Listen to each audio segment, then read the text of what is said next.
Hello students, welcome back. अब हम short question से स्टार्ट करते हैं और हम जानते हैं कि हमने कैपिटल गेन के बेसिक कॉन्सेप्ट को कैसे समझा है।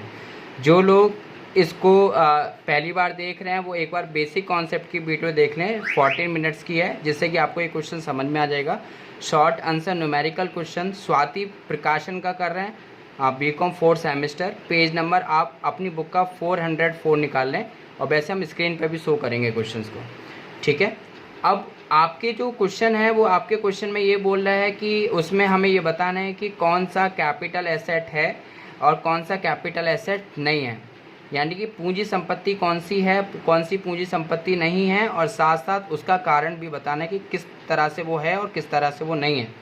तो केस नंबर फर्स्ट में आपको मैं बता देता हूँ कि वो कैपिटल एसेट नहीं है, क्योंकि वो जो संपत्ति है वो आपके घर परिवार में यूज़ हो रही है। तो रीज़न मैंने आपको बोल दिया, due to use in his family. तो वो फैमिली में यूज़ हो रही है, वो उसके घर परिवार में यूज़ हो रही है, तो वो पर्सनल इफेक्ट में आ जाएगा। तो इसीलिए ये क्या है, ये आपकी कैपिटल एसेट नहीं है। तो याद रखिएगा, जो चीज़ घर परिवार में आती है, यूज़ होती है, पर्सनल इफेक्ट बन जाती है। और पर्सनल इफेक्ट मैंने प्रीवियस वीडियो में बताया था कि वो कैपिटल एसेट नहीं है, तो इसलिए इसको लिख सकते हैं नॉट कैपिटल एसेट। अब सेकंड वाले में आपका जो आंसर आएगा वो है आपका कैपिटल एसेट्स, क्योंकि उस चीज़ को बिजनेस में यूज़ किया जा रहा है। तो बिजनेस में जब उसको यूज़ किया जा रहा है, इस रेस्पेक्टिव हो कि वो रहने के लिए है या नहीं है, लेकिन अगर उसका बिजनेस से कोई लिंक है डायरेक्टली इनडायरेक्टली, तो उसको हम कैपिटल एसेट्स मान लेंगे। ओके, तो उम्मीद है कि आपको दोनों ही केसेस समझ में आए होंगे, क्योंकि जो मेन वर्ड है पहले वाले केस में वो फैमिली का था, सेकेंड वाले में था कि वो बिजनेस में यूज़ हो रही है। थर्ड वाले में आपका जो आंसर आएगा वो कैपिटल एसेट आएगा।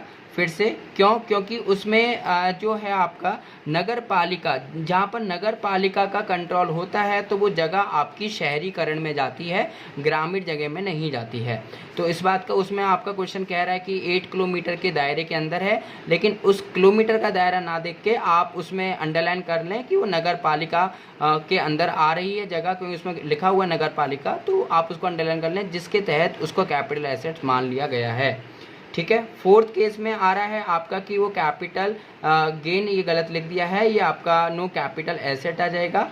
वो कैपिटल एसेट्स नहीं है, क्योंकि उसका जो यूज़ होता है वो आपका स्टॉक इन ट्रेड, यानी कि बिजनेस में उस सामान का यूज़ खरीदने और बेचने के लिए किया जाता है। तो अगर किसी भी बिजनेस के सामान जिससे हम खरीदना और बेचते हैं, यानी हमारा उसका मेन बिजनेस करते हैं, तो उस सामान को हम कभी भी कैपिटल एसेट ट्रीट नहीं करेंगे। तो ये वाला भी हमने प्रीवियस क्लास में आपको समझाया है। साथ ही साथ अगला बताएं तो अगले का आंसर आएगा कैपिटल एसेट। वो कैपिटल एसेट है क्योंकि भले ही वो निजी प्रयोग में आ रहा हो, लेकिन वो आभूषण है। आभूषण मतलब ज्वेलरी है। ज्वेलरी हमारा पर्सनल इफेक्ट होने के साथ साथ वो हमारा कैपिटल गेन में कंसीडर किया जाता है, क्योंकि कुछ चीज़ें ऐसी आती हैं जैसे ज्वेलरी है, स्कल्पचर्स हैं, आर्कियोलॉजिकल कलेक्शंस हैं, जिनको कि हमने ये माना है कि वो कैपिटल एसेट्स होगा। तो इसलिए यहाँ पर ज्वेलरी है, इसलिए उसको कैपिटल एसेट्स मान लिया गया है। अगले वाले केस में कैपिटल एसेट्स फिर से है, क्योंकि वो जगह जो है वो शहरीकरण में आ रही है।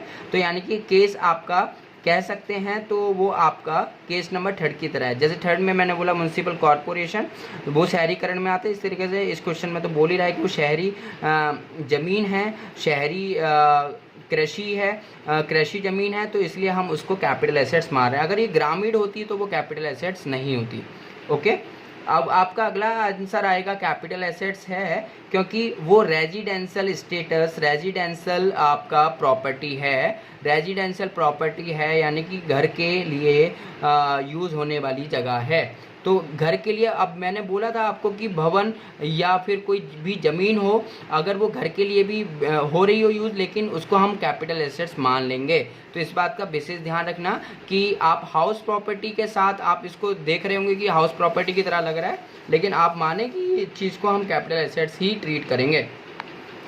अब आप आइए केस नंबर 8 में। तो केस नंबर 8 में आपका कैपिटल एसेट आएगा, क्योंकि जितने भी अंश होते हैं और जितने भी ऋण पत्र होते हैं, इंग्लिश में इसको शेयर और डिवेंचर कहा जाता है, तो ये सिक्योरिटीज़ होती हैं और इनको हम कैपिटल एसेट ट्रीट करते हैं। तो कैपिटल एसेट्स याद रखिएगा, ये मेन पॉइंट है कि आपका अंश और आपके ऋण पत्र, इनको हम कैपिटल एसेट्स यानी कि इनके बेचने पर हम कैपिटल गेन निकालते हैं।